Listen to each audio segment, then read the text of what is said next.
Morning বন্ধুরা, welcome to মৌভা বিশ্বাস blog. আশা করি তোমরা সবাই ভালো আছো, আমিও ভালো আছি। আজকে যেহেতু দোকান আছে তাড়াতাড়ি করছি, তো চলে আসো। দোকানে রান্না বান্না সব শেয়ার করবো তোমাদের সাথে। এই যে ভাত বসিয়ে দিয়েছি, ভাত হচ্ছে। আর এদিকে দেখো সব সবজিগুলো কেটে নিচ্ছি। এই যে আজকে করব বেগুন পোস্ত, আর আমাদের ঘরের জন্য এটা। আর এদিকে কুমড়ো কেটে নিচ্ছি, কুমড়ো দিয়ে আলু দিয়ে বড়ি দিয়ে তরকারি হবে দোকানের জন্য। আর এদিকে হবে ছিম ভাজা, তা ছিমটাও কেটে নিয়েছি।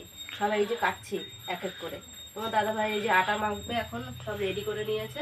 আর এই যে সকালে চা নিয়ে বসে পড়েছি, চা খাবো বিস্কুট দিয়ে। খেয়ে তারপর রান্নার দিকে রান্না টান্না করবো। আজকে যেহেতু মকর সংক্রান্তি, তা সবার ঘরে তো পিঠা পায়ে সেটা হয়। তো দেখি আমার তো এখন টাইম নেই, কেননা এখন দোকানের ঝামেলা। যদি পারি বিকালে চেষ্টা করবো তোমাদের সাথে যা যা হবে সবই শেয়ার করবো।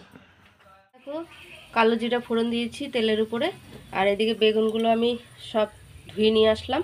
এখন আমি দিয়ে দেবো বেগুনগুলো সব। বেগুন যেহেতু পোস্ত করব।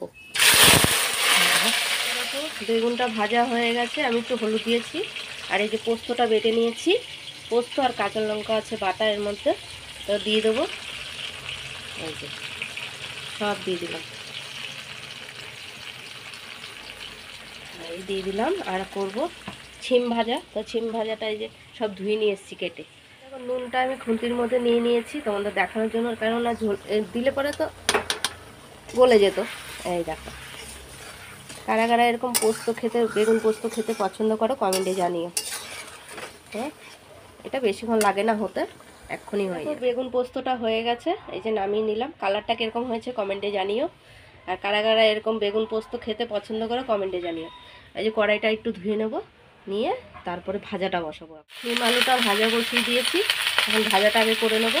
দেখো নুন আর হলুদ আর কটা কাঁচা লঙ্কা চিড়ে দিয়ে দিয়েছি। আর এটার মধ্যে আলু সিদ্ধ করে নিলাম। আর এই যে ভাজাটা এখন হচ্ছে, সব ফোড়ন দেওয়া হয়ে গেছে। এটা হচ্ছে 5 ফোড়ন, শুকনো লঙ্কা, তেজপাতা। আর এখন আমি এই যে আলুগুলো দিয়ে দেবো। আর এই যে বড়িটাও ভেজে তুলে নিয়েছি। আর এই যে দিয়ে দিলাম আলুগুলো। এই যে আলুটা ভাজা করে কুমড়োটা দিয়েছি, দেওয়ার পরে এই দেখো জিরের গুঁড়ো, হলুদ গুঁড়ো, নুন, আদা বাটা দেওয়া হয়েছে। এখন দিয়ে কষিয়ে নেবো ভালো করে। এগুলো দেওয়া হয়ে গেছে, মটর আর ডালটা দিয়ে এখন কষিয়ে নেবো। এই যে জল দিয়ে দিয়েছি একটু, এখন একটু ফুটে উঠুক, তারপর বড়িগুলো লাস্টে দেবো। পুরা এই যে তরকারিটা আমার হয়ে গেছে। এখন আমি এই যে বড়িগুলো সব দিয়ে দেবো। বড়িগুলো খেতে খুব টেস্ট। আমি দুটো তুলে রাখলাম খাবো দেখে, তা দিয়ে দিলাম বড়িগুলো। এদিকে তোমার দাদাভাইকেও খেতে দিয়ে এসেছি। এই যে প্রসাদ দিয়েছে, খাওয়াও হয়ে গেছে। প্রসাদ দিয়েছে পাশের বাড়ি থেকে, খাওয়াও হয়ে গেছে। এই যে তা আজকের হচ্ছে আলু সিদ্ধ করেছিলাম, এই দেখো আলু সিদ্ধ মাখা। এই যে বড়ি রেখেছি কটা।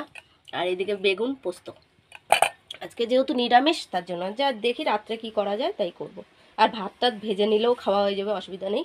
বিছনা টিছনা আমার তোলাও হয়ে গেছে, সকালে পুজো দেওয়া হয়ে গেছে। এই যে আর ছেলে গেছে স্কুলে, চলেও গেছে আজকে, তাড়াতাড়ি চলে গেছে। তোমার দাদাভাই সিলিন্ডারও বাঁধা হয়ে গেছে।